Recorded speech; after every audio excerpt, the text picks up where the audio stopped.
começar então, meus irmãos, nosso estudo dessa noite. Eu quero convidá-los então a abrirem as suas Bíblias em Mateus 24, para nós começarmos hoje. Mateus 24, versículo 29 até o 31.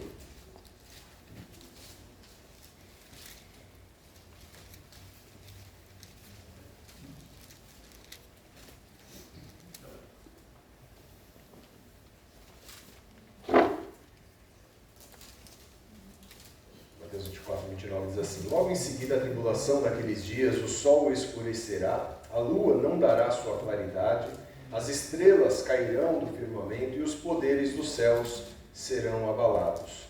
Então aparecerá no céu o sinal do Filho do Homem. Todos os povos da terra se lamentarão e verão o Filho do Homem vindo sobre as nuvens do céu com poder e muita glória. E ele enviará os seus anjos com grande clamor de trombeta, os quais reunirão os seus escolhidos dos quatro ventos, de uma a outra extremidade dos céus. Então esse é um dos muitos textos que falam sobre a volta do Senhor, né? A vinda do Filho do Homem, agora não mais como um cordeiro, né? Mas agora como um leão, todo o olho o verá, todos os cantos das extremidades da terra o verão, e ele vai reunir todos os seus escolhidos dos quatro ventos. Então essa é aquela visão gloriosa, né, que a Bíblia nos apresenta da volta do Senhor, quando ele virá em poder e glória e reunirá todos aqueles que são seus de todos os lugares da terra, de todos os cantos de toda a história. Aguardemos por esse momento, né? Nós vimos semana passada o quanto os crentes do Antigo Testamento tinham uma perspectiva escatológica, e esse texto, entre muitos outros, do Novo Testamento, nos fala de maneira muito clara a respeito disso, que essa deve ser também a nossa esperança, essa também deve ser a nossa perspectiva, esse deve ser o nosso anseio e a nossa esperança, né? Que Deus nos fortaleça no aguardo da vinda do nosso Salvador. Vamos orar? Santo Deus, Pai Todo-Poderoso, nós somos gratos, ó Deus, por tudo aquilo que o Senhor fez, por tudo aquilo que o Senhor tem feito e por aquilo que o Senhor há de fazer. Nós vivemos aqui hoje na expectativa de que aquele dia chegue, o dia que o Senhor tem prometido desde o princípio, um dia em que todas as suas promessas serão cumpridas de maneira plena e perfeita. Tantas delas já se cumpriram, é verdade, mas nós aguardamos aquele dia em que toda a criação aguarda e geme, aguardando a manifestação do Filho de Deus. E nesse dia, então, todos nós estaremos reunidos, aguardando a bendita manifestação do Teu Filho, e nós nos alegraremos com a vinda e com a eterna presença do nosso Redentor a partir de então.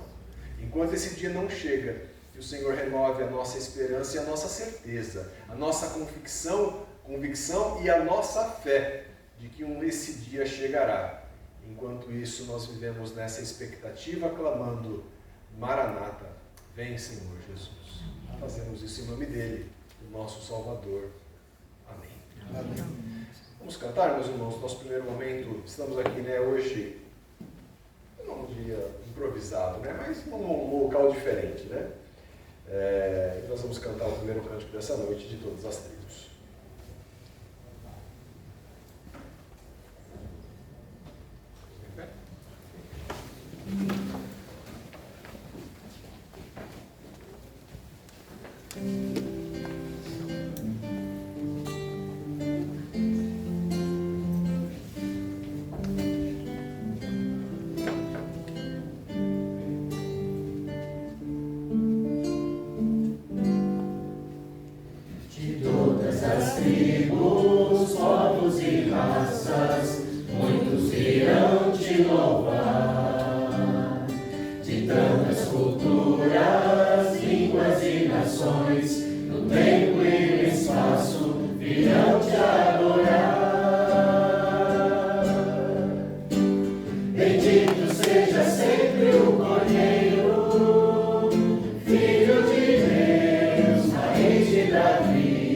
Bendito seja seu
lá então, hoje segundo estudo dessa nova série, né, o último ato entre o já e o ainda não do reino.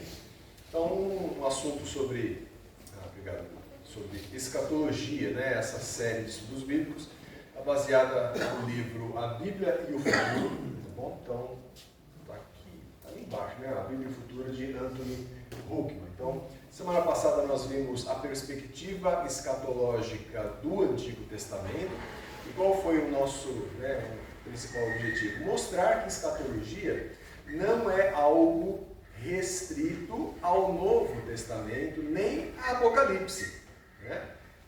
Mas é algo que começa já no Antigo, e nós vimos, né? Começa já em Gênesis, né? Porque o que é essa perspectiva escatológica? É aquela ideia que está emoldurada por uma série de características que nós vamos resgatar aqui hoje, de uma esperança de algo que está por vir, né? E isso a gente entendeu, então, que já aparece lá no Antigo Testamento. Hoje nós vamos falar sobre a natureza da escatologia no Novo. Então vimos a perspectiva escatológica do Antigo e nós vamos ver qual é essa natureza escatológica que tem no Novo, né? Semana passada, eu creio que ficou claro que a mente do crente do Antigo Testamento, ela era escatologicamente orientada, né? O crente do Antigo Testamento aguarda as coisas que estão por vir. E nós vimos uma série dessas coisas que estão por vir, né? Por exemplo, primeira coisa, a promessa de um Redentor que viria. Isso ficou claro logo no comecinho de Gênesis, né? Quer dizer, quando aquele pacto entre Deus e o homem é quebrado por parte do homem, e aí ele então se vê diante das consequências da quebra do pacto das obras, Deus imediatamente entra com uma provisão graciosa, que a gente chama do pacto das obras. E ali ele promete que o filho da mulher resolveria aquilo em algum momento. Um descendente da mulher haveria de pisar na cabeça da serpente, que depois o Apocalipse, lá na frente, né, vai mostrar que era o próprio diabo, certo? Então, a partir daquele momento, vive-se nessa expectativa, isso já é uma expectativa escatológica, de que um dia o descendente da mulher, que eles não sabem quem é, nem quando vai vir, nem como será, nem de que jeito que ele vai pisar na cabeça, não sabe nada, mas ele aguarda essa promessa. Vimos que, junto com isso, vem a promessa do reino, né? E aí a gente viu alguns dos versículos que prometiam um reino.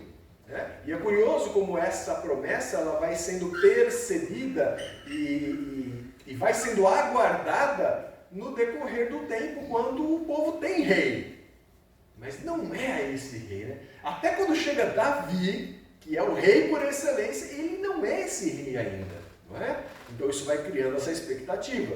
Vimos a questão da nova aliança, principalmente em Jeremias. Olha, um dia eu farei uma aliança com vocês, eu vou escrever essa lei no coração de vocês, não mais em pedras, mas eu vou escrever ela no coração de vocês.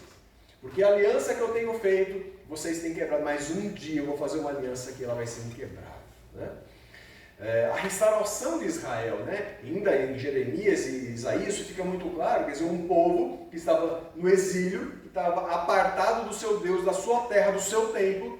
E aí tem uma esperança que um dia esse povo vai ser restaurado, vai ser reunido.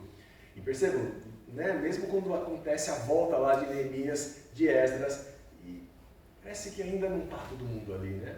E pior, né, quando chega na época do Novo Testamento, esse povo é disperso novamente, Jerusalém é destruída novamente. Mas essa promessa continua. E eles continuam aguardando. Um dia vai chegar o Redentor, um dia nós vamos ver esse reino implementado, um dia nós vamos ter uma nova aliança, um dia nós seremos restaurados, um dia o Espírito será derramado, como Joel prometeu, não só sobre um ou outro, mas sobre todos aqueles que são do Senhor. Um dia vai chegar o dia do Senhor, onde nós seremos vingados dos nossos inimigos, onde o Senhor então vai se manifestar de maneira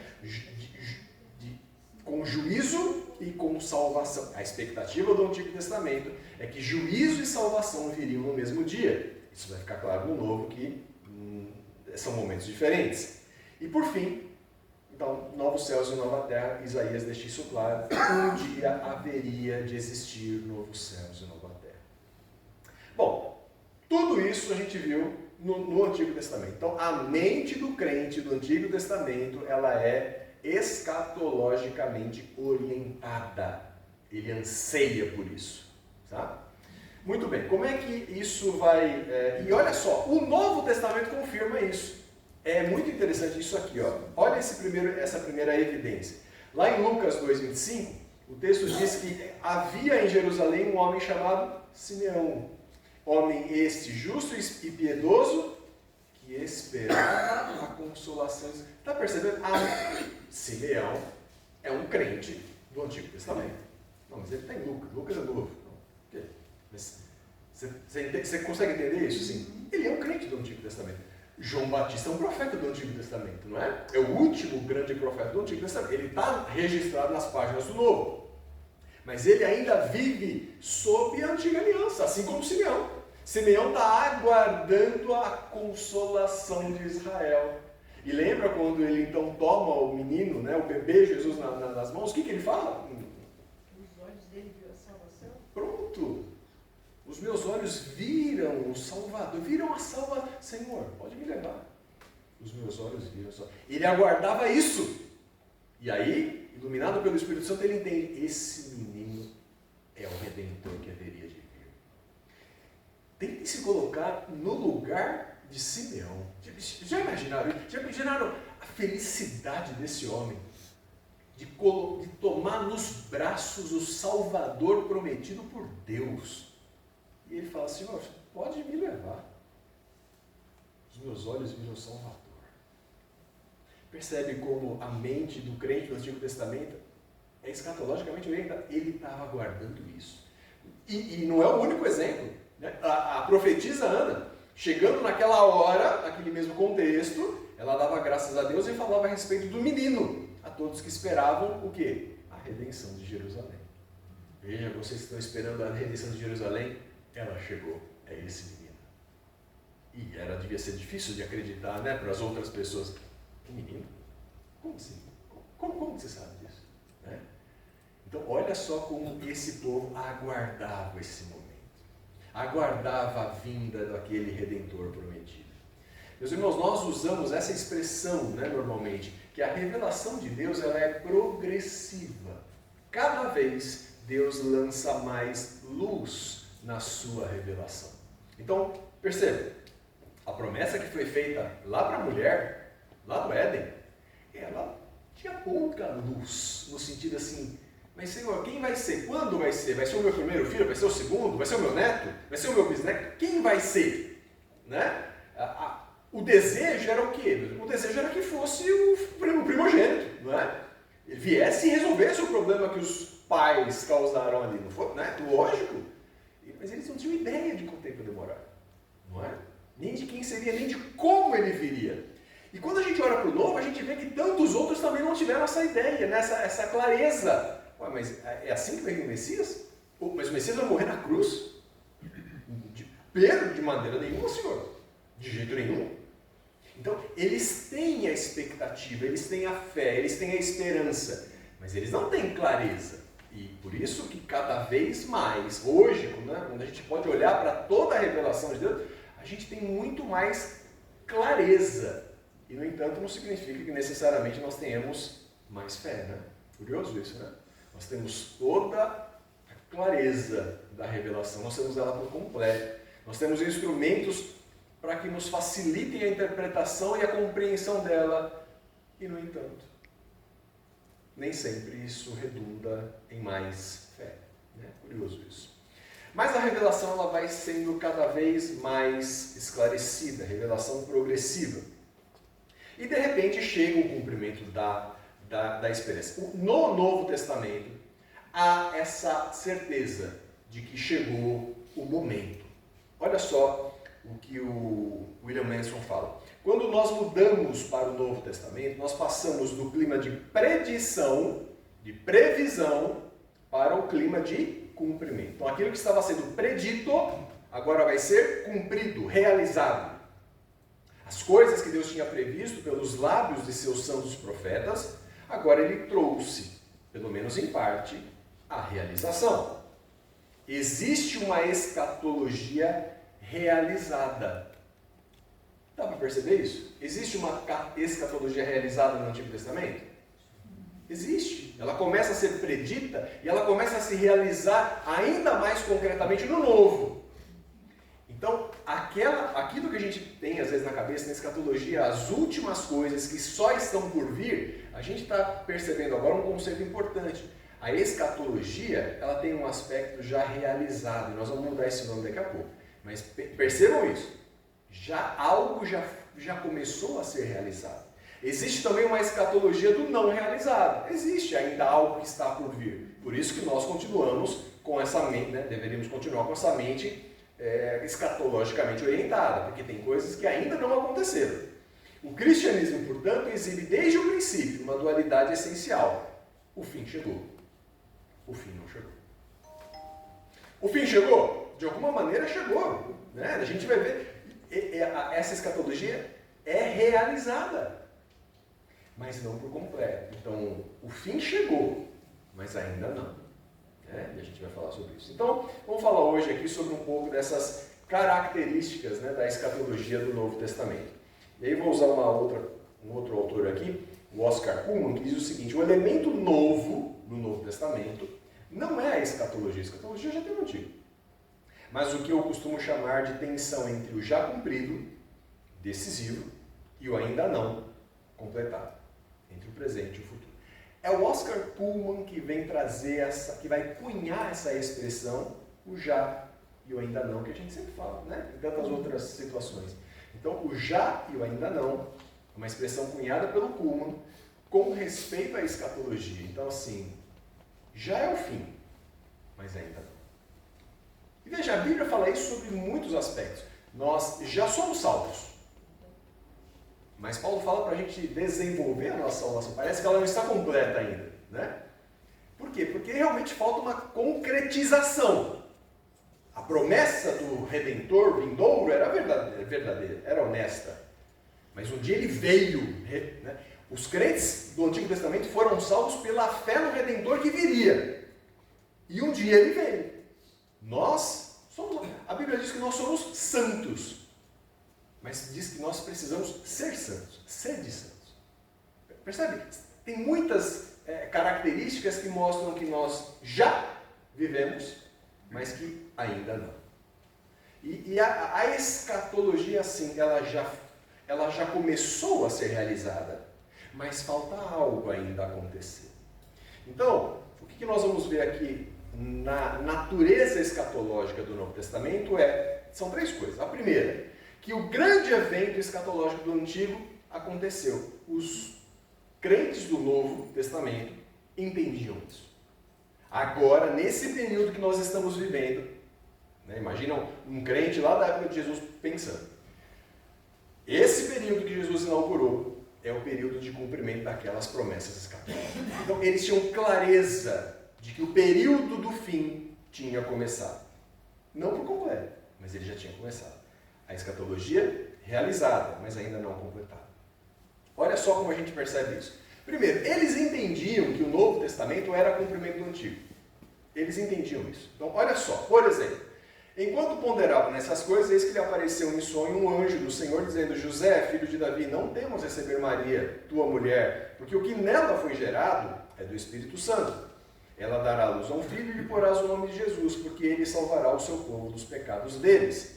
Ora, tudo isso aconteceu para que se cumprisse o que fora dito pelo Senhor por intermédio do profeta. Eis que a Virgem conceberá e dará à luz um filho, e ele será chamado Emanuel, que quer dizer Deus. Percebe? Mateus tem clareza disso. O nascimento de Jesus é o cumprimento da profecia escatológica da vinda do Redentor prometido. Então, eles têm clareza de que aquele momento que eles estão vivendo é o momento onde as grandes promessas escatológicas do Antigo estavam se cumprindo. Chegou o momento. E isso fica claro aqui. O nascimento de Jesus é um uma evidência disso. Outra, e aí eu vou trazer, nós não vamos ler aqui, eu trouxe uma série de eventos aqui. Então, lemos esse primeiro, que serve como uma ilustração de todos os outros que estão por vir. Olha só, o nascimento em Belém. Miqueias já falava sobre isso. A fuga deles para o Egito, né? E Oséias falando que eles voltariam do Egito. A rejeição do próprio povo judeu com respeito ao próprio Redentor prometido. A entrada triunfal dele em Jerusalém, conforme predita por Zacarias. O fato que ele seria traído por 30 moedas, conforme nós lemos esse texto, né? Não faz muito tempo, não foi uma semana passada, mas nós lemos esse texto. O fato dele morrer numa cruz também havia sido profetizado por Zacarias. O fato de que os homens iam lançar sorte sobre as suas vestes, fala no Salmo. O fato de que nenhum dos seus ossos seria quebrado no seu martírio, na sua morte, conforme o Salmo também. O fato de que ele seria sepultado junto com os ricos, isso também está lá em Isaías. Ele ressuscitaria, isso ficou claro na pregação de Pedro, quando ele falando isso e usando o Salmo. O fato de que ele seria assunto aos céus, como o Salmo 61. Então, percebam, esses autores aqui do Novo Testamento, eles têm clareza que a vinda de Jesus, que aquele momento é cumprimento das profecias escatológicas do Antigo Testamento. Então, a natureza escatológica do Novo Testamento é: nós vivemos um período em que as promessas estão se cumprindo. Isso está claro.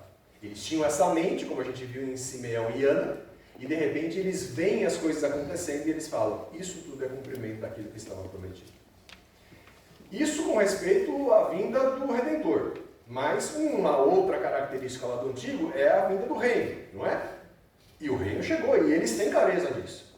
Arrependei-vos de João Batista, porque está próximo o reino do céu. Ele entende isso. O reino está prestes a chegar. Arrependam-se. Então vejam como Deus fez com que eles pudessem perceber. Aquele tempo prometido está chegando. Outro texto.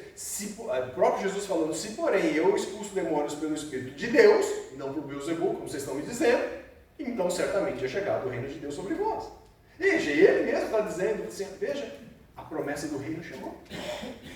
Eu expulso demônios em nome de Deus, e não em nome de Beelzebub. O reino chegou. Então, o Redentor viria e chegou. O reino viria e chegou. A expectativa do último momento chegou. Olha só quantas expressões diferentes nós vamos ver para se referir aos últimos tempos. Esses homens lá em Pentecostes não estão embriagados como vinhos pensando, sendo essa terceira hora do dia. Mas o que ocorre aqui é o que foi predito, é o que foi dito por intermédio do profeta Joel. E acontecerá nos últimos dias. Veja, Pedro sabe que eles estão vivendo os últimos dias. Pode falar, Pedro. Essa é uma pergunta no texto anterior, quando ele fala que o reino chegou, o ano que chegou porque tem expulsão de demônios. Aí seria a comprovação da existência do milagre, de existir a expulsão, é porque o reino está chegando. Esse é o propósito. Na verdade, assim, a gente pode perceber que lá no Novo Testamento a gente não tem, ninguém se espanta com uma ação de expulsão do demônio. Não tem nenhum relato que fala assim: nossa, o que está acontecendo? Ou seja, o judeu, ele sabia o que era isso. Ele cria nessa possessão demoníaca e ele entendia que eventualmente isso acontecia, esse exorcismo, vamos dizer assim. O que acontece de diferente é a intensificação desse sinal.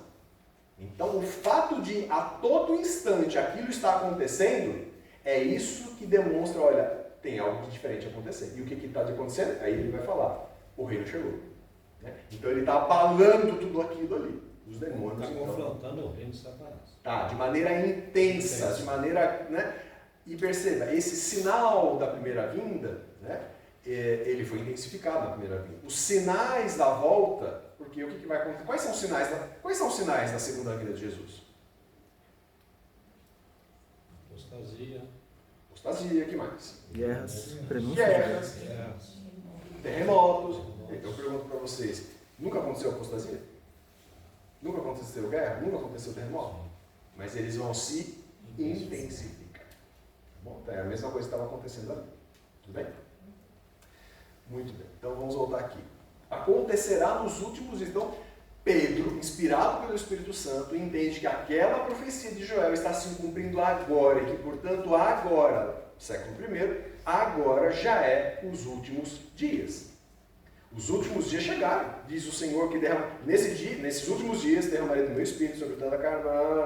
Né? Quer ver outra coisa? O autor de Hebreus, ora, neste caso, seria necessário que ele tivesse sofrido muitas vezes desde a fundação do mundo. Agora, porém, ao se cumprirem os... Veja, o autor aos Hebreus tem clareza. Agora estamos no cumprimento dos tempos.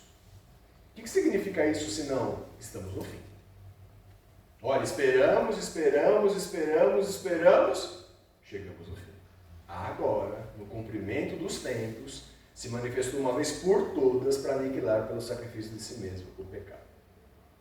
Então, a escatologia, até aqui, né, a gente viu no Antigo, e agora a gente está vendo ali no período novo.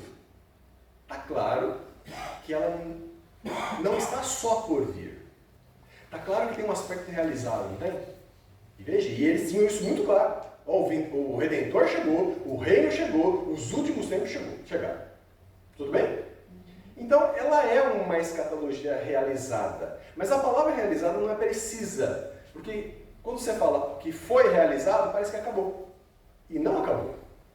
E aí o Anthony Huckman vai usar uma expressão melhor. Ela é inaugurada, mas ela ainda não foi concluída. Então, o livro ele vai se separar, né, em duas partes, ele vai dizer exatamente isso. A escatologia inaugurada e depois a escatologia que está por vir. Então, é assim que a gente vê tudo isso que já passou. Foi a inauguração dos aspectos escatológicos. Seja na predição, que ficou no Antigo, seja no começo da realização desses atos preditos. Começa no Novo, mas ainda não acabou. Então, há um aspecto da escatologia que foi inaugurado, né, mas ainda não foi concluído. Tá bom? Então, essa é a primeira coisa. Né? O primeiro aspecto da natureza da escatologia no Novo Testamento é que o crente ali do Novo Testamento, ele sabe que começou a realização das promessas do Antigo. Ele sabe disso. Né? E a gente viu aqui esses textos. Uma outra característica é que aquilo que parecia ser um único movimento, o dia do Senhor, parece que vai acontecer tudo num dia só, vai ficar claro só no Novo, que são dois. Lembra? Revelação progressiva. Então, quando que vai vir o Redentor? Quando que vai instaurar o reino? Quando que vai derramar o Espírito? Parece que é tudo no mesmo momento. Essas promessas vão se realizar no futuro e Deus vai realizar tudo de uma vez. E aí, de repente, chega o Redentor. Mas o Espírito não é derramado naquele momento. Mais um pouco e o Espírito é derramado. Mas o juízo não veio. E a restauração perfeita não veio. Então, aí no Novo Testamento é que se começa a ter essa segunda característica. No Novo, nós vemos que o que parecia um movimento no Antigo, são dois. Um na primeira vinda, outro na segunda vinda. Que não estava claro lá no Antigo, lembra? Revelação progressiva, mas vai ficar claro no Novo. Né? E por isso que a gente vê, né, que como os judeus têm dificuldades com isso, né? Tem dificuldades em entender. E é engraçado que o quanto que eles não percebem que o Novo Testamento foi escrito por judeus também, na sua maioria. Né? E eu já ouvi alguns falando assim, não, mas todos eles são considerados infiéis. E aí alguém falou assim, talvez para eles vocês sejam infiéis, né? Para os autores do Novo. Porque eles não conseguem enxergar isso, né? Mas vamos ver. Então, assim, já é o fim, né? Mas ainda não aconteceu tudo. Então, olha só, os que são havidos por dignos de alcançar a era. Olha só que curioso. Ao mesmo tempo que há versículos que dizem estamos nos últimos tempos, há versículos que dizem ainda há uma era por vir. Então, no Novo Testamento, aquilo que parecia aos olhos do Antigo um único momento, agora parece que eles já entenderam, tem mais de um. As coisas já começaram a acontecer. A escatologia foi inaugurada, mas ela não foi concluída. tem uma era vindoura. Né? O outro texto, não receba no presente muitas vezes mais, e no mundo por vir a vida eterna. Então, ali está claro. Já começou, mas ainda tem algo que não aconteceu. E na era, como é que é? A era vindoura, o mundo por vir. Mais uma expressão. Se alguém falar contra o Espírito Santo, não lhe será isso perdoado nem neste mundo, nem no por percebe que agora no Novo Testamento fica claro, né, a concepção de que assim, já estamos vivendo os últimos tempos, mas ainda tem algo por vir. Né? E aí vem aquela ideia, né? Então assim, nós estamos nos últimos tempos, né? Nós estamos nos últimos tempos? No primeiro século, os crentes do primeiro século estavam nos últimos tempos? Nós estamos no último dia? Não sabemos. Aí vão aparecer essas duas expressões, os últimos dias e o último dia. E aí dá para a gente desconfiar, né? Que o último dia, no singular, é o último mesmo, né? Mas que os últimos já foram inaugurados. E é isso que a gente vê, olha só. Acontecerá nos últimos dias, diz o Senhor. São vários. Nós estamos nos últimos dias desde a primeira vinda. Mas vai ter alguma coisa que vai acontecer no último dia. Então veja, o crente do novo tem certeza, convicção. As promessas do antigo estão se cumprindo agora. Nós vivemos os últimos dias. Mas ele também tem convicção. Esses são os últimos dias, mas tem dias por vir. Há um dia que vai ser o último desses últimos aqui. Né? A vontade de quem me enviou é essa, que nenhum eu perca de todos os que me deu. Ao contrário, eu ressuscitarei nos últimos dias. Não, eu ressuscitarei no último dia.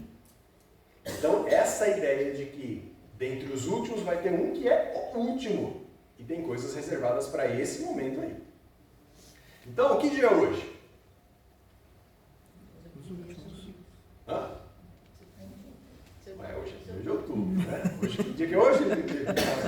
Dia do idoso. Dia do idoso. Hoje é dia do idoso, gente. Aí, ó. Parabéns. Parabéns, gente. Dia do representante comercial. Hoje é o último dia? Não. Não. De alguém é. Não sei, né? Até meia-noite. De alguém pode ser. Mas hoje não é o último dia. Né? Mas faz parte dos últimos. Hoje é dia do idoso, mas ó. Ô Bruno, você não sabe mais alguma coisa a respeito de hoje? Hoje é dia do representante comercial também. É mesmo? Olha aí. Tá vendo? Essa outra parte aqui você devia saber. Hoje é dia da música. Hoje é dia da...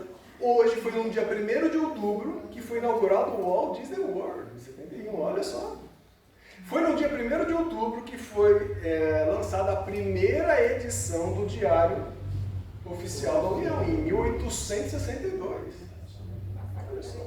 Hã? Foi? De 1º de outubro? Olha, massacre do caramba, viu? Agora o clima pesou. Afinal de contas, nós estamos nos últimos dias, né? Mas o último dia ainda está por vir. Então, essa clareza, os crentes do novo tinham.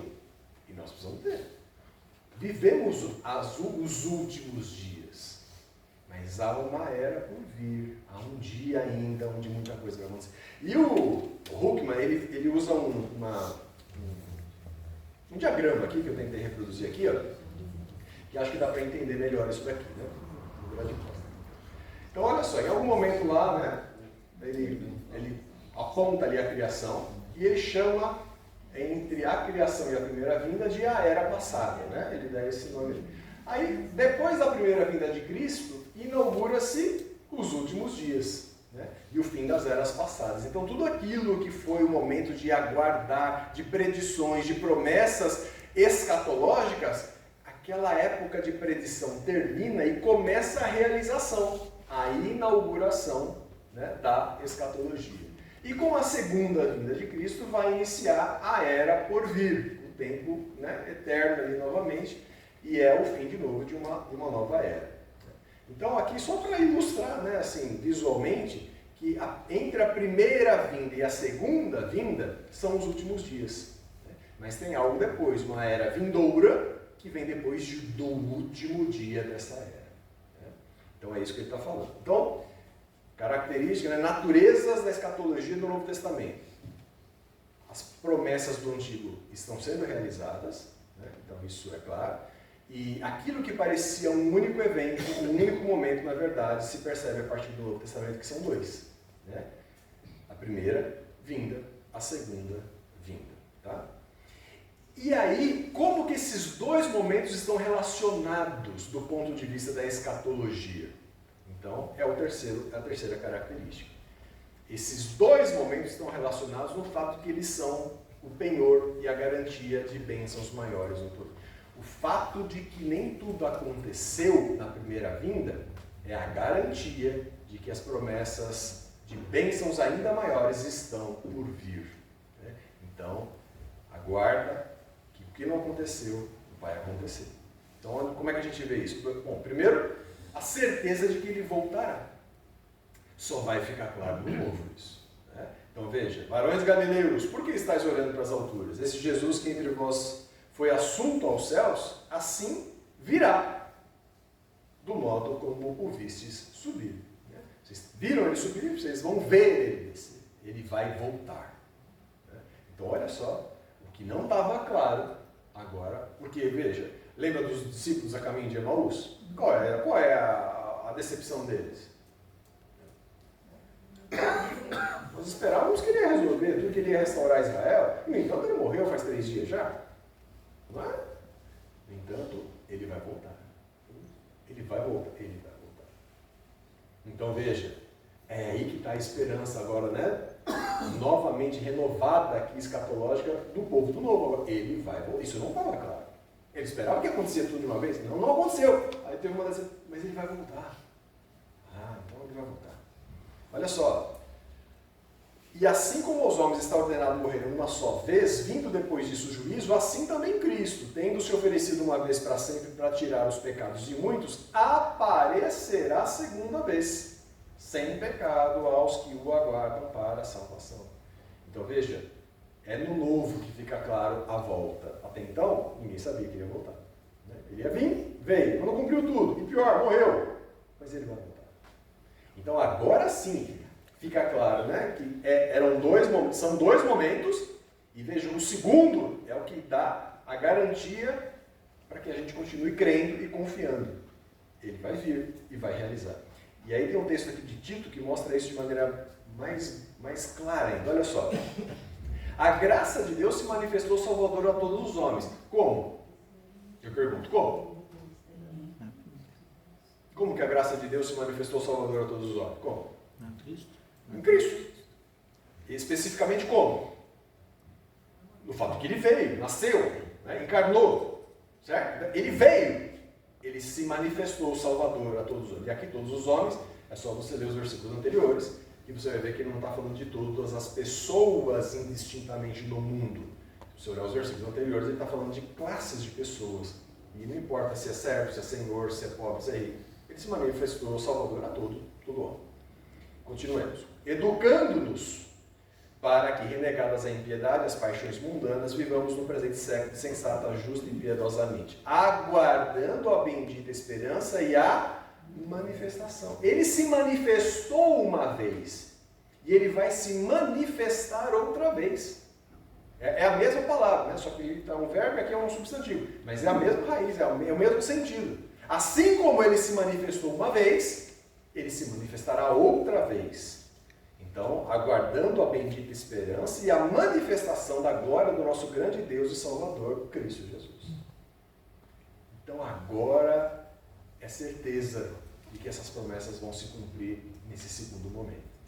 A gente achava que era um, mas a revelação de Deus aponta para um segundo. Mas será que ele não tem um terceiro momento? Porque aí eles pensavam que era um só, não pensavam? Aí chegou no Novo Testamento e falou, são 2. E agora eu pergunto para vocês, qual que é a garantia que não são 3? Alguém cochichou alguma coisa aqui. O crente do antigo, ele achava que tudo ia acontecer num dia só. Quando chega o acontecimento, não acontece tudo. E aí ele descobre então que tem 2 momentos.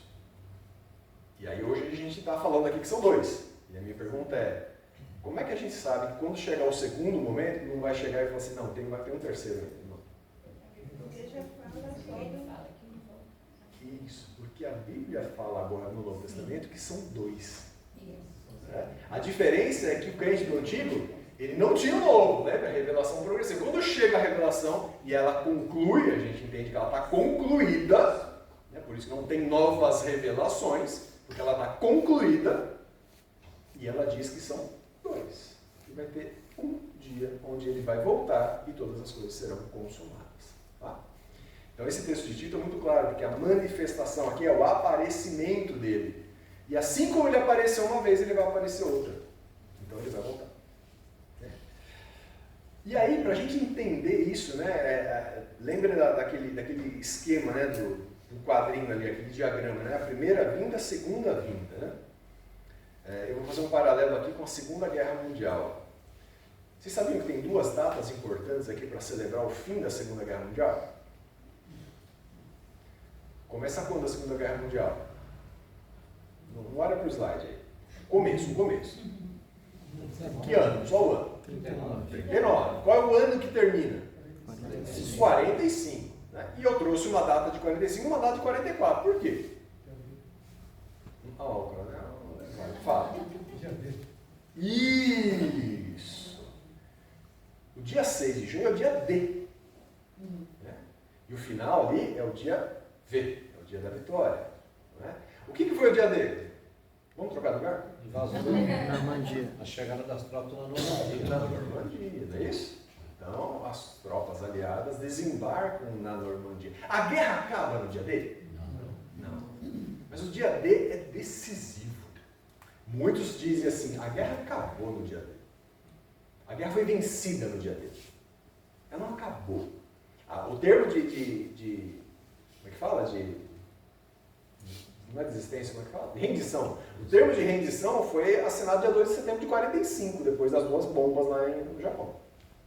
Ali foi a rendição definitiva. Mas os historiadores dizem assim, a guerra foi vencida no dia D. Ela não acabou, mas ela foi vencida no dia D. Então o dia D é decisivo, não é? Então, é possível fazer um paralelo. Quando foi o dia D? A primeira vinda. Cristo o quê? A primeira vinda, né? É o dia D. A vitória foi decretada ali. Não é? Ali. E na cruz a morte morreu. Veja, mas acabou? Não. Mas é só uma questão de tempo. É só uma questão de tempo. A vitória foi obtida ali, quando ele veio a primeira vez. Na segunda vez, vai ser só a formalização de tudo. Vai ser a concretização de fato, não é só a formalização. De fato, todas as armas vão ser postas abaixo. E o inimigo vai ser declaradamente, definitivamente vencido. Mas a vitória é certa. A vitória é certa. A diferença é que o pessoal lá na Segunda Guerra não sabia disso. Hoje a gente sabe, porque está, né? Agora, a Bíblia diz, acabou. A vitória é de Cristo. Ele venceu. Ele é o vencedor. Né? Então, meus irmãos, o dia D já chegou. Nós aguardamos o dia V. Percebe a perspectiva escatológica aqui do Novo Testamento. Né? O dia D já passou. Agora é só aguardar o dia V. Então, essa esperança num futuro melhor não é aquela esperança que o incrédulo tem. Não, vai dar tudo certo. Mas com base no que ele fala isso, né? As pessoas falam às vezes pra gente, mas não, vai dar tudo certo. Né? Se você for muito chato, muito grique, você vai assim, vai dar no que você está falando isso, né? Se ele perguntar para você, você pode falar, no fato. Baseado no que você diz que vai dar? No fato de que Cristo já venceu. E a palavra de Deus diz que ele tem tudo sob as mãos dele, sob o domínio dele. E ele já venceu. É só uma questão de tempo. Mas o incrédulo fala isso baseado no quê? Uma esperança vazia. A nossa esperança não é vazia. Ela está fundamentada naquelas promessas do Antigo, que começaram a se realizar no Novo. Uma escatologia inaugurada, mas que vai ser completada, concluída no dia dele, quando ele se voltar pela segunda vez. Então a nossa esperança é assim, entre nós, a esperança por um futuro feliz, nasce geralmente da pobreza e da incerteza. Não é, as coisas vão melhorar, né? Eu não sei, mas a minha esperança é que melhore. A esperança cristã, porém, surge de uma possessão, que abre muito mais horizontes para uma possessão. O crente tem uma posse. É por isso que a esperança se encontra normalmente ligada à fé e ao amor. Os quais são as nossas possessões? O que o crente tem de posse? Ele tem fé, ele tem amor. Mas o fato de possuirmos nos faz sentir dolorosamente o que ainda não temos. Percebe isso? Olha que bonito que é isso. O fato de nós termos algo é o que nos revela que nós não temos uma outra coisa. O que nós temos, de acordo com esse texto? Fé. Nós temos fé e amor. Mas o fato de termos fé nos faz perceber que nós ainda não temos o quê? O que falta? Falta a concretização, falta a plenitude dessas coisas. O fato de você ter fé é o que faz você perceber que você ainda não tem tudo que foi prometido. Né? Olha só, o fato de você possuir algo é o que indica que você não tem ainda alguma coisa. E ele conclui dizendo assim: isso tem gosto de quero mais. Eu creio, eu confio, mas falta algo ainda. Né? Por isso a esperança é o fruto tanto da possessão como da falta. Você tem algo, mas te falta algo. E essa é a esperança nossa. Uma esperança escatológica de que um dia isso vai chegar. E aí tudo que nos falta será plenamente suprido. Nós somos salvos. Nós não estamos salvos, nós somos salvos. Ele pagou o preço. Ele nos resgatou, nós somos dele. Mas um dia nós vamos desfrutar plenamente, totalmente, eternamente daquilo que hoje ainda a gente não desfruta. Por fim, não se distraia. Nós estamos nos últimos dias. Já estamos. Não estamos no último dia, mas estamos nos últimos dias. Nós quis Deus que nós nascêssemos nos últimos dias. Aguardamos o último dia em que Ele se manifestará, não como Ele se manifestou, mas agora de maneira definitiva. Estamos nos últimos, aguardando o último, quando então Ele aparecerá, virá novamente. E então deixaremos de ter as atuais possessões para possuir eternamente o nosso maior bem, que é o nosso Salvador. Então, essa é a natureza do Novo Testamento, a natureza escatológica do Novo. Ele sabe que as coisas que estavam prometidas começaram a acontecer. Ele sabe, entenderam que aquilo que parecia um só evento agora são dois. E ele entende que esse segundo evento é o penhor e a segurança, a garantia de que bênçãos ainda maiores virão. Porque nós já temos, mas ainda falta algo. Que Deus renove essa compreensão em nós, que nós possamos perceber isso e confiar nisso. Nós somos chamados para vivermos nessa perspectiva escatológica. A gente vive num mundo em que pensa só no hoje, não é? No hoje, no agora. E nós somos chamados para crer naquilo que está reservado para nós. Deus nos abençoe a olhar para esse último ato, entre o já e o ainda não. Vamos cantar, meus irmãos? Vamos cantar algo que nos faz lembrar disso, Nós somos chamados para dar glória a Deus hoje e sempre.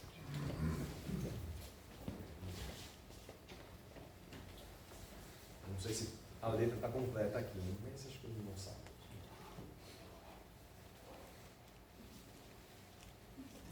Por pé?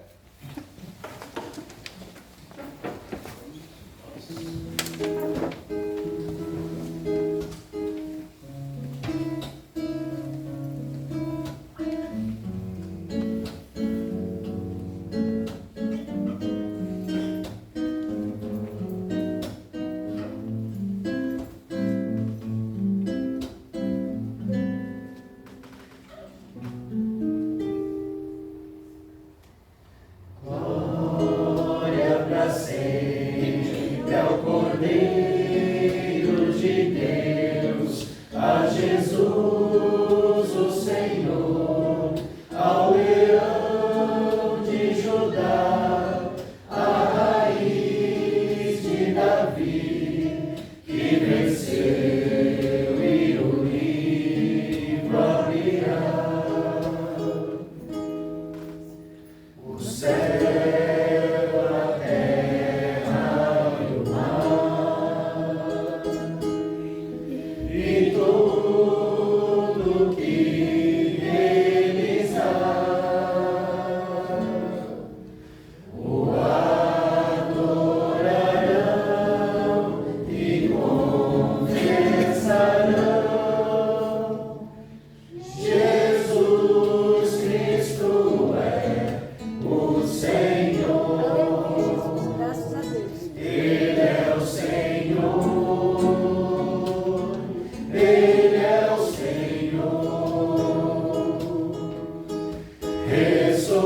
Louvado seja o teu nome, Senhor, que desde a eternidade tem todas as coisas sob o seu controle e que escreve cada um dos dias de cada um dos seres que o Senhor mesmo decidiu criar, para que toda essa história redunde tão somente em glória ao teu nome, glória para sempre ao Senhor. E nos chama, Senhor, para que nós possamos participar de maneira graciosa dessa história gloriosa. Louvado seja o teu nome, Senhor, que chamou a cada um de nós, não ao acaso, mas nos chamou como parte integrante daquilo que o Senhor mesmo designou na eternidade. E de maneira nenhuma, Senhor, aquilo que o Senhor decretou pode ser frustrado. A nossa esperança, Senhor, está, portanto, fundamentada não somente numa expectativa vazia, mas no fato de que o Senhor da história, o Senhor Deus, Criador dos céus e da terra e de tudo que neles há, é aquele que já nos revela uma parte daquilo que está por vir. Então, nossa expectativa, nossa esperança, nossa garantia está firmemente depositada na Tua Palavra, que nos apresenta aquilo que o Senhor disse que faria e aquilo que o Senhor tem feito. Mas ainda resta uma era por vir. Então nós esperamos, aguardamos, confiantes naquilo que ainda haverá de ser realizado por meio daquilo que o Senhor falou. Guarda-nos, ó Deus, de ter esperança em qualquer outra palavra que não seja a Tua bendita, santa e perfeita palavra. Guarda-nos, ó Deus, de nós nos perdermos em meio aos acontecimentos tão somente deste mundo. Mas preserva-nos, ó Deus, olhando para aquilo que o Senhor tem prometido que acontecerá. Assim como o Senhor veio, o Senhor voltará.